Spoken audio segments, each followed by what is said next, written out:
Hello and welcome to CWTA, a series where I present facts and my opinions about a particular topic. And today's topic? Well, ain't you just glad you asked? Daydreaming cranked up to about 11 in this one. Papa John's may or may not had a hand in this. When in doubt, assume it's a shark and not a porpoise. And remember, life is about courage and going to the unknown. So, can we talk about the secret life of Walter Mitty?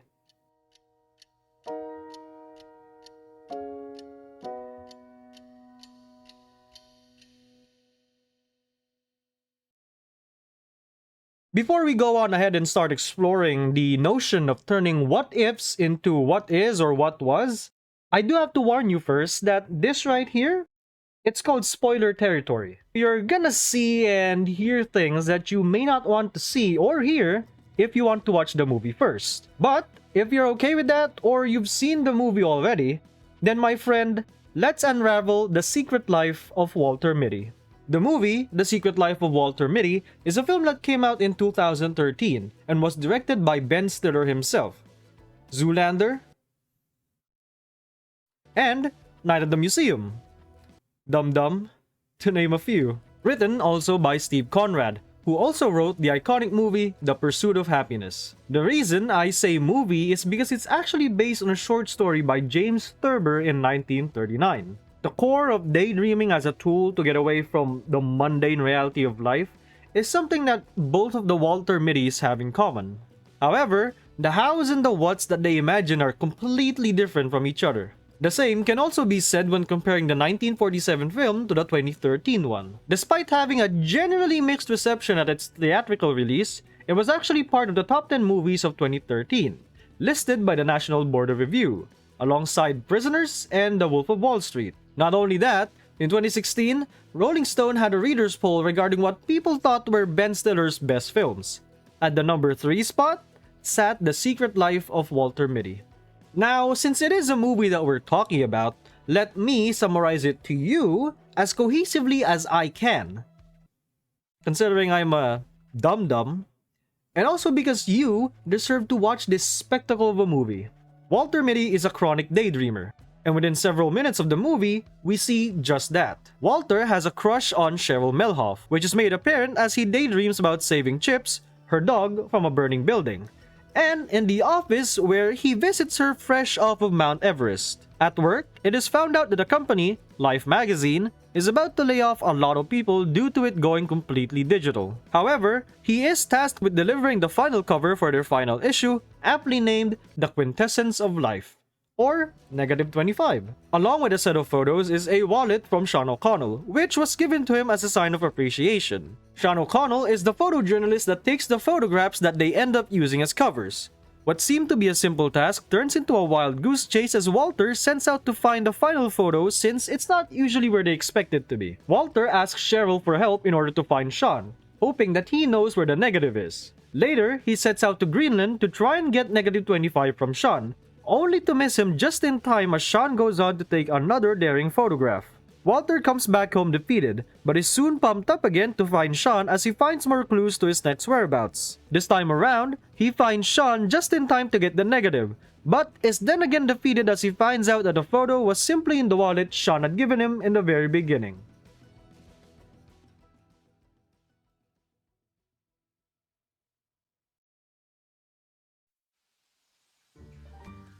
Ah, yes, it is me, legendary adventurer Brutus, famously known for collecting and finding legendary artifacts in legendary locations. Some may say I am daring, brave, cunning, and handsome, to name a few. But I say no, I am none of these. I am only magnifique.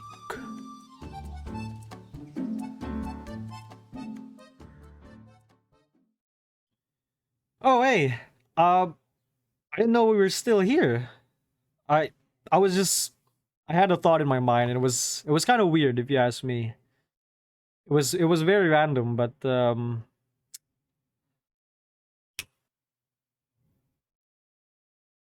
What is that about?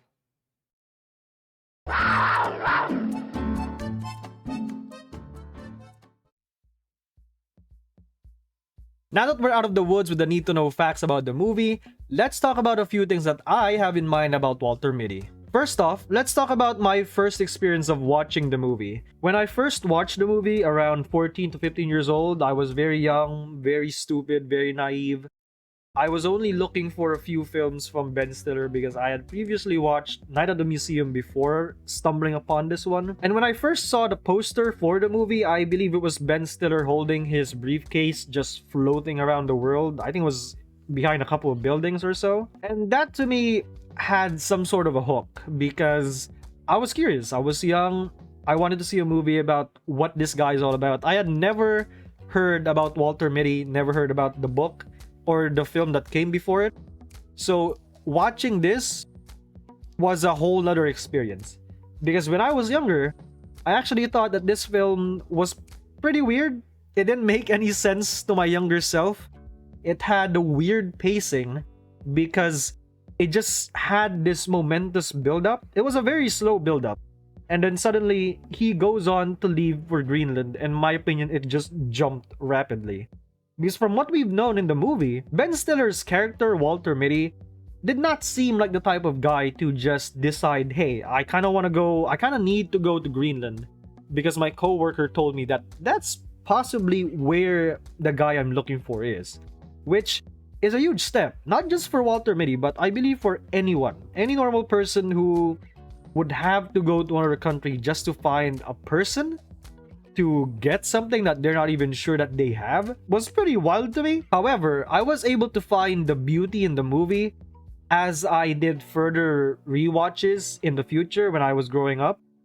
And I have to say, I think it took me around 2 or 3 more rewatches to fully understand what the movie was all about. Younger me did not expect future me to be making a video talking about this movie because he simply did not like and even understand the movie at all. The beauty in rewatching the movie when you don't fully understand it, especially for this one at least, is that you get to understand the dynamic of reality and daydreaming.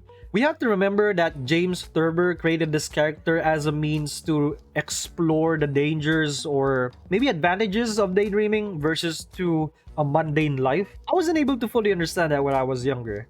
However, again, on my next rewatches, I was able to get a grasp of it and fully appreciate the movie even more because of that understanding. There is a dynamic between daydreaming and reality in the movie, whereas we see in the first 40 minutes, I think, daydreaming takes reality over by so much so that it just causes Walter so much inconvenience. Like, literally, we see Walter missing the train because he's spaced out, and also getting bullied by his boss around twice, I believe it was, because he kept zoning out while his boss was talking to him. The beautiful aspect about this movie is how it uses daydreaming and reality to indicate how much Walter is changing. In the beginning, we already get to see the extent and degree of Walter's daydreaming as it spans from him saving chips, coming down from Mount Everest, having a full-on fight with his boss, and having sort of like a Benjamin Button thing with Cheryl where he grows old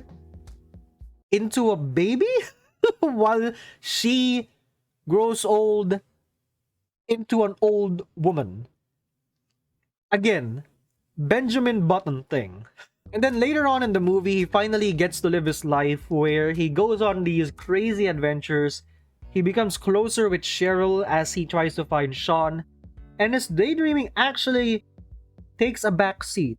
It becomes less and less occurring, and the degree that it happens is less and less extreme. Whereas in the beginning, we literally see him go on full adventures, and towards the ending, he just goes on a talk show with Conan, talking about his love life, and moving on and letting her be happy and such. And it is a beautiful way to show off the main theme of the movie, which is daydreaming and reality. Because the more extreme Walter's reality got, or the more adventurous and lively it got, the more boring, stale, and just a little bit normal his daydreaming also became. He sees the world as it is. It's very beautiful. He loves it. He likes it. He lives it with his life. and he gets to leave behind that hollow shell, which was just his daydreaming in the past. Now, the next part of the movie that I do want to talk about is the cinematography in the shots. Now, by no means am I a professional cinematographer, but I have to give credit where credit is due. The shots and the way they're shot is just amazing. Also, blue. There's a lot of blue in the movie. I don't know if you guys noticed, but there's a lot of blue. Upon researching, I actually found that blue means confidence, purpose, and calming. In the beginning of the movie, Walter has no confidence. Walter has seemingly no purpose other than his family and his job. But Walter has a sense of calming, especially when he gets confronted by his boss in a very aggressive, very awful way. He has this very calming approach to it every single time. He doesn't talk back, he doesn't argue, he doesn't say anything disrespectful. He just complies and moves on. It's a very beautiful usage of color, a bit too much maybe in my opinion, but it is smart because you get to establish with this color, again, you have confidence, purpose, and calming. Walter already has calming. So by the end of the movie, he finds confidence in himself because he got to go on these amazing, crazy adventures. And then he finds purpose. He finds a more lively, colorful way of living life, and thus putting more purpose on his life. He now has a more optimistic way of looking into the future. And also, of course, is his family. I believe that by the end of the movie, he has a much more beautiful, nurturing relationship towards his family and everything else in his life. It's just a very beautiful way of applying a simple thing such as color into how the whole movie shapes itself and the character, its main protagonist. It's a very smart way. I've said that many times, but it's a very smart and clever way. And of course, I just want to talk about the breathtaking shots that was taken in this movie. Just pure eye candy. The ones taken in Greenland and in Iceland, where he goes biking, skating, and mountain climbing, where he eventually finds Sean. It is just beautiful. And I think the wide shot as well makes it even more elegant in a way.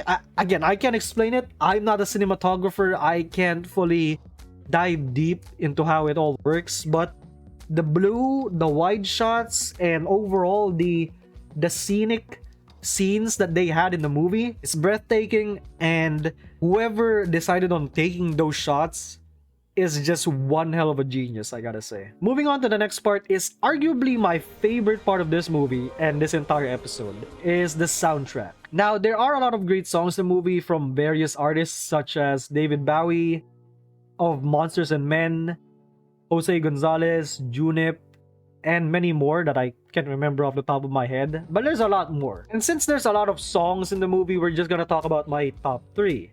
My top 3 song, literally, is Space Oddity by David Bowie with the version that has Kristen Wiig in it. And the reason why that is because there's a little bit of a very simple backstory. In a 2003 interview with Bill DeMaine, Bowie said the song was inspired by the film 2001: A Space Odyssey.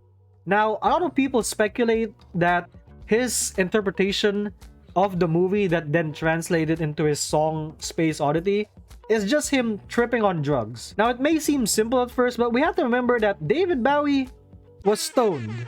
He was stoned when he saw this movie, and so when people found out, they took it as an interpretation that the song is about him tripping on drugs and nothing else. However, Bowie himself has said that that's not the case, and that it's actually just inspired by how beautiful the movie is. It's a very simple backstory, it's a very simple reason. It is up to you and your interpretation of how the song goes with that little bit of context behind it. My favorite interpretation of this song is actually from Cheryl in the movie. That song is about courage and going into the unknown. It's a very simple comparison. You can see why Cheryl thinks that and how it makes sense for the context of the movie. It just elevates the song to a whole new level. Because it's not just simply David Bowie being stoned or him imagining an astronaut going out there into space. It gives it a whole deeper meaning about it being courage and simply stepping out of your comfort zone and being happy with it. Now, my top 1 and 2 songs are actually from a Swedish singer-songwriter who started making music around 1993.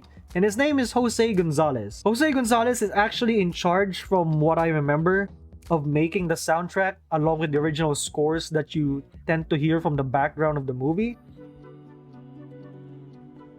which is why you hear a lot of him throughout the movie. Some of his works were also featured on House MD, the TV show, and Red Dead Redemption, the game. My top 2 song from this movie is... And the reason for that is that it's a very simple song. There's not much lyrics to it, however, the lyrics that are there actually summarizes the whole song and movie very well. And not only that, but the song itself is a whole journey.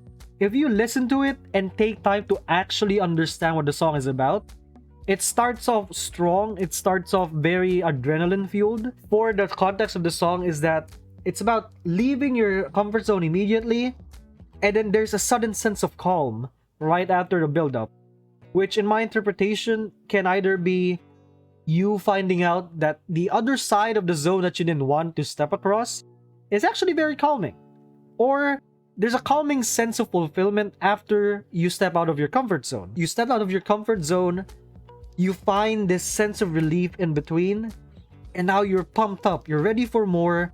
You go out again and find even more beautiful things waiting on you on the other side.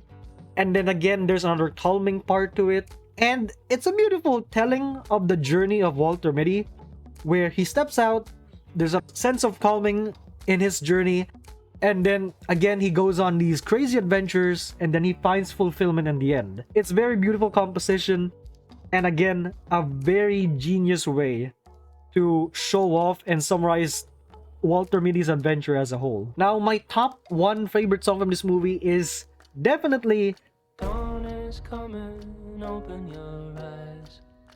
It actually takes its time to describe a shallow life and the attempt of trying to put more color, meaning, and purpose into it, which, as you know, is exactly what Walter Mitty's story is all about. It's a very boring, mundane life that he has, and then it suddenly jumps into this crazy adventures.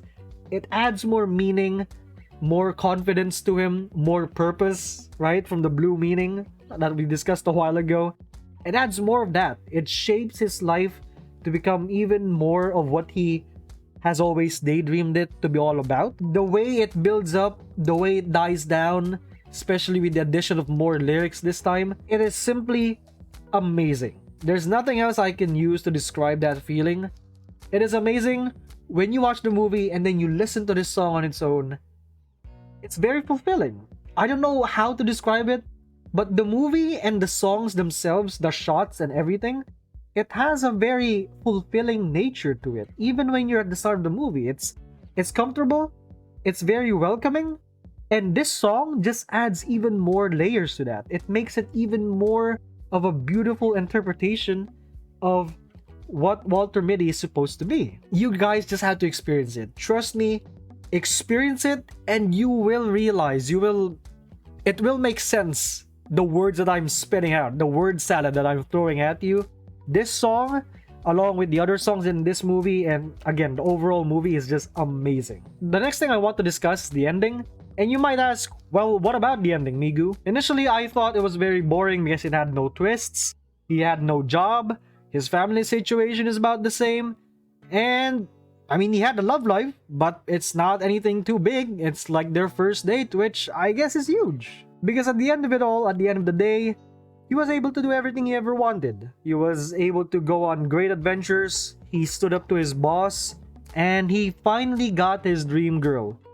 And that's it. He was able to get it all done, and he was able to achieve everything he ever wanted from the very beginning. One of the best things that I did find in this movie was the photo being in the wallet all along. Now, why is that important? In my opinion, it's important because it's the interpretation of the wallet itself and the photo being in it.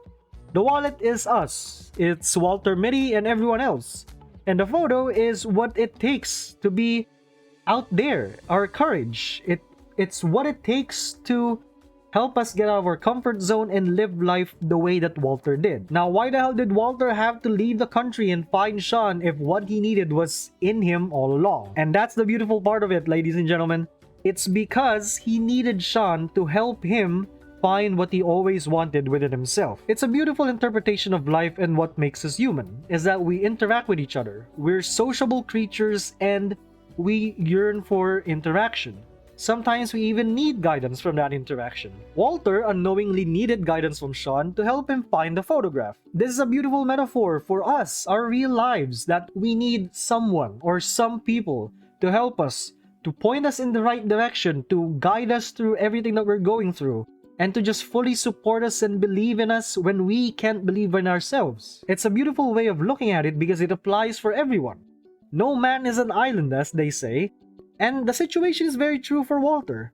He couldn't have found Sean without Cheryl, and he couldn't have found the photograph without Sean. It's not always easy to look within yourself and find a solution. You need people, you need guidance, you need general directions to realize that what you're looking for has been there all along. And it may be silly, but it's true. It's true most of the time, where we look for courage, look for things outside of ourselves, when in reality, it's there. And all we need to do is just dig deep and find the courage to just really put ourselves to the test and then realize that we always had what it takes. Finally, you might be asking yourself, why does Walter Mitty not stand out? Why is it not as famous as it should be if it's this great and I'm talking about it? It's simple. Well, the reason why is because it is simple. It doesn't overcomplicate things. It has a message and it delivers it clearly and well. There's no big plot twist, there's no big turn at the end of it all. It's just there. It knows what it is, and it knows what it has, and it knows how to deliver it. It's simple, it's laid out, and it's right in front of you. All you have to do to have a deeper appreciation and understanding of it is to just really understand how this movie speaks to you. As with other things, it's the same thing. It speaks to people differently, and people have a different interpretation and appreciation and understanding of what it really is. It has a protagonist, it has an antagonist, it has a very simple plot. The protagonist gets the girl, everything ends well. It's very simple. It's a trope that we see in every movie, but the journey itself within the movie, how they did it, how you interpreted it, and how they delivered it to you is what makes it amazing. But again, it's simple, doesn't overcomplicate things, and it's right there for you to enjoy, whether you choose to or not. Now, some of you may still be asking me, well, why is it not as famous as it should be? Even though it sounds super great. And I agree with you, it is great. But rather than throwing a bunch of word salad your way, much like what I already did, let me summarize it in a way that will do it justice and do this video justice. And it's that beautiful things don't ask for attention. And before we end the video, I just want to give my thanks to Ben Stiller and the rest of the crew and team that worked on the movie. It's amazing.